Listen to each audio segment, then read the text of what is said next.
창밖으로 멀어지는 최고급 검은색 세단을 바라보며 72의 순자 노인은 초점 없는 눈을 끔벅였습니다. 어머니, 여기 공기 좋고 밥도 잘 나오니까 푹 쉬고 계세요. 주말마다 올게요. 아들 정훈의 목소리는 허공에 흩어지는 먼지처럼 가벼웠죠. 곁에선 며느리 민지는 콧노래까지 흥얼거리며 시어머니의 낡은 짐가방을 바닥에 툭 던져두고는 도망치듯 차에 올라탔습니다. 차가 요양원 정문을 완전히 빠져나가고 붉은색 테일램프 불빛마저 굽은 산길 너머로 사라진 그 순간이었습니다. 허공을 헤매던 순자 노인의 흐리멍덩한 눈빛이 일순간 서늘하고 매서운 한겨울의 칼바람처럼 번뜩였습니다. 굽은 허리를 꼿꼿하게 편 그녀는 부들부들 떨리던 손에서 힘을 빼고는 입가에 차가운 미소를 지어 보였습니다. 남편을 일찍 여의고 시장통 한 구석에서 펄펄 끓는 가마솥 앞을 지키며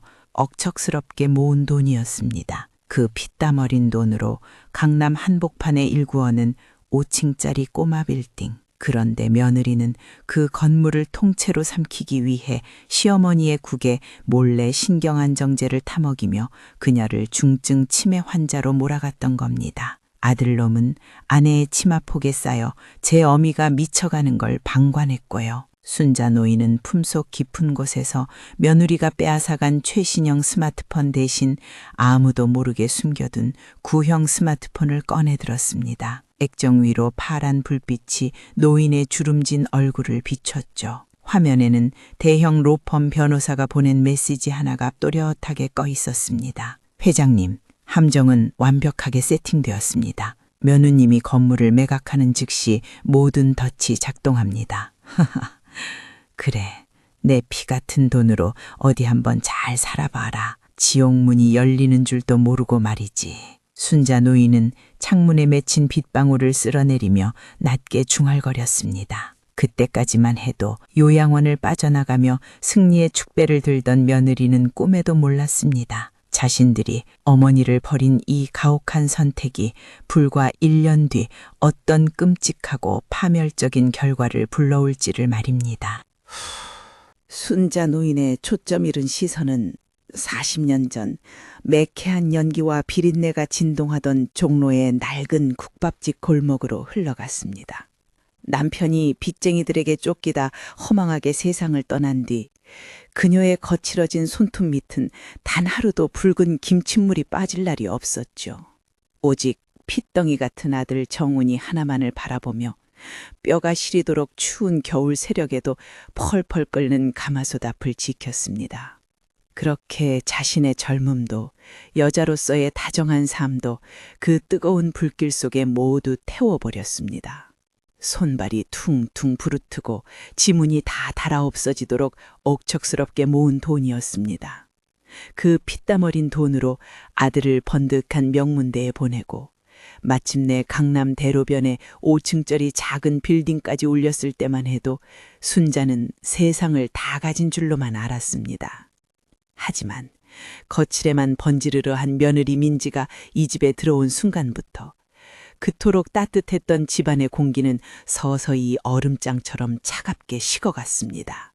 상냥한 며느리의 미소 뒤에는 시어머니의 피 같은 재산을 향한 시커먼 탐욕이 독사처럼 또아리를 틀고 있었던 겁니다. 며느리의 계획은 치밀하고 악랄했습니다.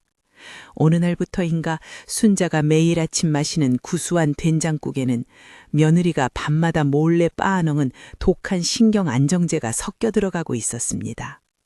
약기운에 취해 하루 종일 몽롱한 정신으로 몸을 가누지 못하고 헛소리를 할 때면 며느리는 그 비참한 모습을 카메라에 담으며 치매병원 기록을 차곡차곡 쌓아갔습니다. 하지만 순자의 가슴을 갈기갈기 찢어놓은 가장 뼈저린 비수는 제 어미가 약에 취해 무너져가는 것을 뻔히 두 눈으로 보면서도 아내의 서슬퍼런 눈치만 보며 방관하던 아들의 비겁한 침묵이었습니다. 며느리가 주는 독든 국을 삼키며 순자는 살기 위해, 아니 그들의 그 추악하고 더러운 민낯의 끝을 보기 위해 진짜 미친 노인네 척을 해야만 했습니다. 짐승처럼 바닥을 기어다니며 오줌을 싼 척 연기한 날 밤이면 얇은 이불을 뒤집어 쓰고 소리 죽여 피눈물을 삼켰죠. 앙상한 손등위로 뚝뚝 떨어지던 뜨거운 눈물은 차디찬 방바닥을 적셨고 텅 빈 가슴 속에는 자식을 향한 배신감이라는 시퍼런 멍이 골마 터지고 있었습니다. 숨을 쉴 수 없이 가슴을 파묻는 고통에는 어떤 말도 위로가 되지 않았습니다. 자신이 평생을 바쳐 키운 외아들이 제 어미를 짐짝처럼 요양원에 내다버리는 그 끔찍한 고통은 겪어보지 않은 사람은 감히 상상조차 할 수 없을 겁니다. 그렇게 차가운 철창 없는 감옥, 요양원이라는 이름의 현대판 고려장에 버려진 순자 노인.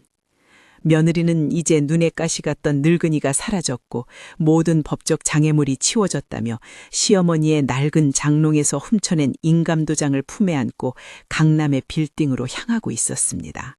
하지만 그때까지만 해도 시어머니를 버리고 완벽한 승리에 도취되어 샴페인을 터뜨리던 며느리 민지는 꿈에도 몰랐습니다.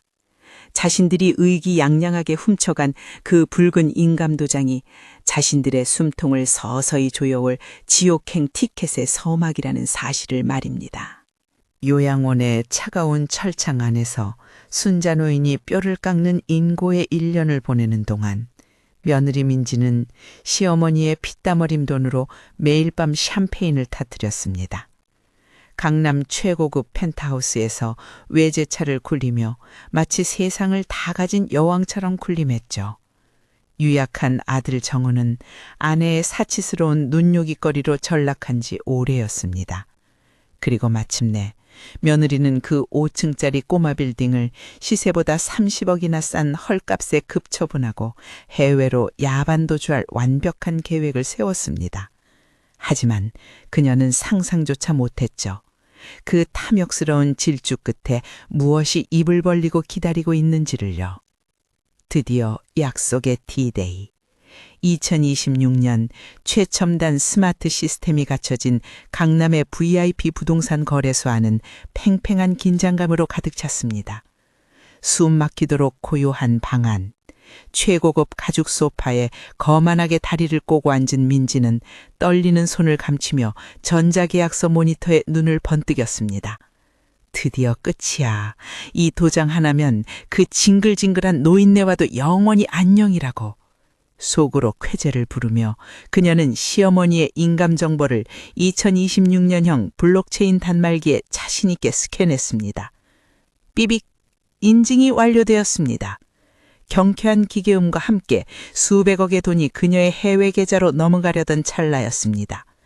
갑자기 거래소 전체의 간접 조명이 핏빛처럼 붉게 전멸하더니 고막을 찢을 듯한 날카로운 경고음이 울리기 시작했습니다. 접근 거부, 대상 자산의 소유권 이전이 전면 동결되었습니다. 단말기 화면에 섬뜩한 붉은 글씨가 떠오르자 며느리 민지의 얼굴은 순식간에 백지장처럼 하얗게 질려버렸습니다. 이게 대체 무슨 소리야? 당장 네 계좌로 돈을 넣으란 말이야! 이성을 잃고 소리치는 며느리 앞에 매수자 측 대리인으로 앉아있던 중년의 남자가 안경을 치켜올리며 서늘하게 입을 열었습니다. 강민지 씨, 이 건물은 이미 1년 전 디지털 신탁 조건부 증여로 강력하게 묶여있는 상태입니다. 원래 소유주이신 박순자 회장님의 생체 인증 없이는 단 1원도 움직일 수 없죠. 그 남자는 단순한 대리인이 아니었습니다. 대한민국 최고의 대형 로펌 소속, 바로 요양원의 순자 노인과 1년 내내 비밀리에 교신하며 이 모든 덫을 설계한 그 변호사였던 겁니다. 심장이 멎을 듯한 충격에 며느리는 다리에 힘이 풀려 그 자리에 털썩 주저앉고 말았습니다. 건물을 담보로 몰래 끌어다 쓴 수십억의 사채 이자가 당장 내일부터 그녀의 목을 무참히 조여올 예정이었으니까요. 덜덜 떨리는 손으로 바닥을 긁으며 절망하는 며느리와 그제야 사태를 파악하고 사색이 된 아들 정은. 하지만 그때까지만 해도 이 어리석은 부부는 몰랐습니다. 이 소유권 동결은 자비없는 시어머니가 준비한 수많은 지옥 중 아주 작은 첫 번째 덫에 불과했다는 사실을 말입니다. 아수라장이 된 강남의 부동산 거래소와는 달리 경기도 외곽의 요양원은 죽은 듯이 고요했습니다. 창밖의 빗소리를 들으며 순자 노인은 낡은 카디건 안감에 꿰매어 숨겨두었던 구형 스마트폰을 조심스럽게 어루만졌습니다. 며느리가 자신이 먹는 국에 약을 타기 시작했다는 걸 눈치챈 그날 밤, 그녀는 이 모든 판을 뒤집을 무서운 계획을 세우기 시작했던 겁니다. 그때까지만 해도 며느리는 몰랐습니다. 시어머니가 미쳐가는 연기를 하며 밤마다 누구와 비밀스럽게 연락을 주고받았는지를요. 순자의 은밀한 조력자. 그는 바로 30년 전 시장통 국밥집 구석에서 고시공부를 하던 가난한 고학생이었습니다. 순자가 매일 밤 따뜻한 국밥을 내어주며 아들처럼 거뒀던 그 청년은 이제 대한민국 최고 대형 로펌의 대표 변호사가 되어 있었죠. 어르신, 그 옛날의 은혜를 갚을 때가 왔군요. 며느리의 감시를 피해 새벽 2시마다 화장실 칸에 숨어 나눈 짧은 메시지들이 며느리의 숨통을 끊어놓을 완벽하고도 거대한 올가미가 되어가고 있었습니다. 그들이 치밀하게 설계한 덫은 바로 2026년형 스마트 자산 시스템을 활용한 조건부 블라인드 신탁이었습니다. 순자가 요양원에 강제로 입원하거나 심신 상실 판정을 받는 즉시 꼬마 빌딩의 모든 처분 권한은 대형 로펌으로 자동 이전되도록 철저한 법적 장치를 마련해 두었던 것이죠. 며느리가 요양원 원장에게 검은 돈을 찔러주며 가짜 치매 진단서를 받아낸 그 순간, 그녀는 스스로 자신의 목에 시퍼런 단두대의 칼날을 내려버린 셈이었습니다. 며느리의 탐욕은 정확히 순자의 예상대로 파멸을 향해 폭주했습니다. 건물 명의를 완전히 넘겨받기도 전에 건물을 담보로 악덕 사채업자들에게 수십억의 돈을 무단으로 끌어다 쓴 것이죠. 그 돈으로 해외의 호화저택을 계약하고 도망칠 심산이었지만 건물의 매각이 동결된 지금 그녀에게 남은 건 이자가 이자를 낳는 끔찍한 사채빚뿐이었습니다. 마치 스스로 지옥불을 향해 걸어 들어가는 불나당처럼 말입니다. 그때까지만 해도 그녀는 다가오는 발소리의 주인이 누구인지 알지 못했습니다. 회장님, 강민지 씨의 모든 계좌가 방금 가압류 조치되었습니다. 사채업자들이 집으로 들이닥치기까지 앞으로 12시간 남았습니다. 구형 스마트폰 화면에 떠오른 변호사의 마지막 메시지. 순자 노인은 느릿하게 휠체어에서 몸을 일으키며 앙상한 손으로 흐트러진 은발을 단정하게 매만졌습니다. 과연 모든 것을 잃고 벼랑 끝에 몰린 아들 내외는 이 비 내리는 지옥 같은 밤 누구를 찾아와 무릎을 꿇게 될까요? 이제 곧 가장 처절하고도 달콤한 복수의 막이 오를 참이었습니다. 12시간 뒤 강남의 화려한 펜트하우스는 아비규환의 지옥으로 변해 있었습니다. 현관문을 부수고 들이닥친 사채업자들은 값비싼 가구와 예술품에 시뻘건 압류딱지를 무자비하게 붙여댔죠. 2026년형 스마트 금융망에 의해 며느리 민지의 모든 계좌는 단 1원도 출금할 수 없도록 완벽하게 동결되었습니다. 며느리는 산발이 된 머리로 가닥에 엎드려 제발 살려달라며 바짓가랑이를 붙잡고 오열했지만 피도 눈물도 없는 빚쟁이들에게 그녀의 눈물은 그저 가소로운 발악일 뿐이었습니다. 설상가상으로 순자 노인의 대리인인 대형 로펌 변호사는 민지를 상대로 약물 투여를 통한 노인 학대 및 살인 미수, 그리고 사기 혐의로 막대한 위자료 청구 소송을 제기했습니다. 아내의 악행을 강관했던 유약한 아들 정훈 역시 수십억의 연대보증 빚더미에 깔리자 그제야 아내를 저주하며 서로의 얼굴에 침을 뱉고 헐뜯기 시작했죠. 탐욕으로 쌓아올린 모래성은 그렇게 단 하루 만에 흔적도 없이 무너져 내렸습니다. 모든 것을 잃고 길거리에 나앉게 된 두 사람은 결국 마지막 동아줄을 잡기 위해 칠흑 같은 어둠을 뚫고 어디론가 향해야만 했습니다. 차가운 장대비가 억수같이 쏟아지던 늦은 밤, 경기도 외곽의 요양원 앞마당 철창문 너머로 진흙탕에 무릎을 꿇고 짐승처럼 울부짖는 두 사람의 모습이 보였습니다. 머리부터 발끝까지 비에 흠뻑 젖은 며느리 민지와 아들 정훈이었습니다. 어머니, 제발 저희 좀 살려주세요. 제가 죽을 죄를 지었습니다. 피가 나도록 철문을 두드리며 처절하게 용서를 비는 그들의 목소리는 거친 빗소리에 묻혀 메아리조차 없는 공허한 비명으로 흩어지고 있었습니다. 그때 굳게 닫혀있던 요양원의 육중한 현관문이 천천히 열렸습니다. 번쩍이는 번갯불 사이로 모습을 드러낸 건 굽은 허리를 꼿꼿이 펴고 커다란 검은 우산을 든 채 걸어 나오는 순자 노인이었습니다. 휠체어 따위는 필요 없다는 듯 그녀의 발걸음은 빗속에서도 한치의 흔들림이 없었지요. 핏기가 가신 얼굴로 벌벌 떠는 아들 내외를 향해 다가간 순자는 서늘하고 무감각한 시선으로 그들의 정수리를 차갑게 내려다 보았습니다. 왜 그러고들 있니? 늙고 병든 어미가 남겨준 빚잔치가 꽤나 입맛에 맞지 않던 모양이구나. 순자의 입에서 흘러나온 그 낮고 소름 끼치는 한마디에 며느리는 숨을 헐떡이며 그대로 진흙탕 속에 이마를 찧었습니다. 평생을 자식 하나만 보고 살아온 어미의 심장을 도려낸 대가는 그들이 상상한 것보다 훨씬 더 잔혹하고 끔찍했습니다. 그때까지만 해도 바닥에 엎드려 오열하던 두 사람은 미처 알지 못했습니다.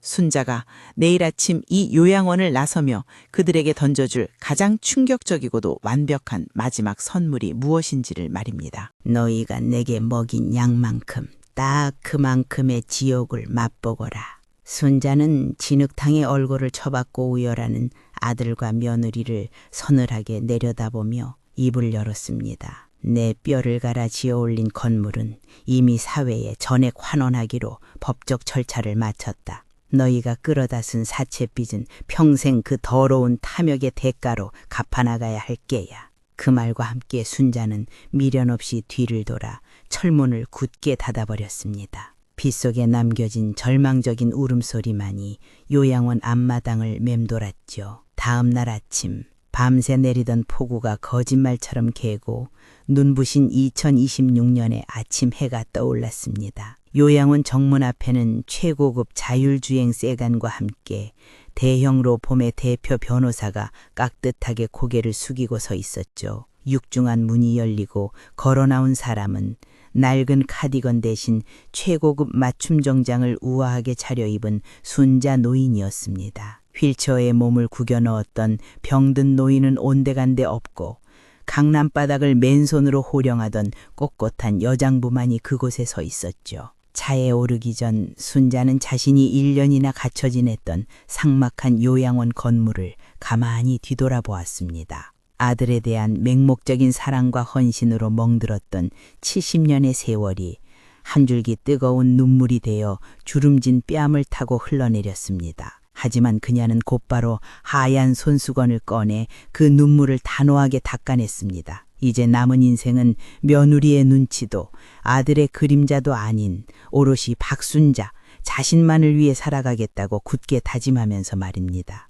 차창 밖으로 스쳐 지나가는 풍경 속에서 순자의 입가에는 부드럽고도 후련한 미소가 번졌습니다. 같은 시각 며느리 민지와 아들 정우는 빈 털터리로 사기죄와 노인 학대 혐의로 차디찬 철창 신세를 지게 되었습니다. 평생을 희생한 어머니를 헌신짝처럼 버린 그들에게 내려진 이 세상에서 가장 완벽하고도 시원한 인과응보였죠. 피보다 진한 모정도 탐욕 앞에서는 독이 될 수 있음을 이 이야기는 우리에게 서늘하게 경고하고 있습니다. 시청자 여러분, 오늘 사연 어떻게 들으셨나요? 자식에게 모든 것을 내어주고 구분 등으로 남은 노년. 하지만 우리의 삶과 가치는 결코 남이 함부로 짓밟을 수 없는 빛나는 훈장입니다. 순자 할머니의 통쾌한 반격과 눈부신 새로운 출발을 응원하신다면, 그리고 앞으로도 여러분의 가슴을 울리고 속을 뻥 뚫어줄 더 많은 인생 이야기가 궁금하시다면 지금 바로 사연 이야기 채널 구독과 좋아요, 알림 설정 부탁드립니다. 다음 시간에도 기막힌 사연으로 찾아뵙겠습니다. 감사합니다.